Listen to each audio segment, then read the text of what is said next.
রসুলের জীবনে আপনারা দেখেছেন নিশ্চয়ই তিনি কতটুকু সম্মানিত ছিলেন। তাকে বলা হতো যে তিনি হচ্ছেন আল আমিন, সত্যবাদী। সেই রসুলে পাক যখন এই তৌহিদের ডাক দিলেন তখন তাকে সাথে সাথে পাথর নিক্ষেপ করা হলো। অর্থাৎ এইটা যে সত্য, যে এই তৌহিদের কথা বলা হচ্ছে, হিজবুত তৌহিদ যে তৌহিদের প্রচারণা করছে সেটা যে সত্য, এটাই হচ্ছে সবচেয়ে বড় প্রমাণ। কারণ হিজবুত তৌহিদকে সবসময় বাধাগ্রস্ত হতে হচ্ছে। এবং আপনারা জানেন যে সত্য যখন কেউ নিয়ে দাঁড়ায়, কোনো ব্যক্তি বা কোনো দল, সেটার বিরোধিতা আসবে।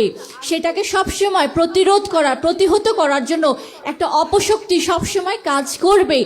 কিন্তু আল্লাহর পক্ষ থেকে যখন সত্য আসে তখন পৃথিবীর কোনো শক্তি থাকে না সেটাকে দমন করে, সেটার পথকে রুদ্ধ করে। সেটা কোনো না কোনো সময় কোনো না কোনো জায়গায় অবশ্যই সেটা বিজয় লাভ করে।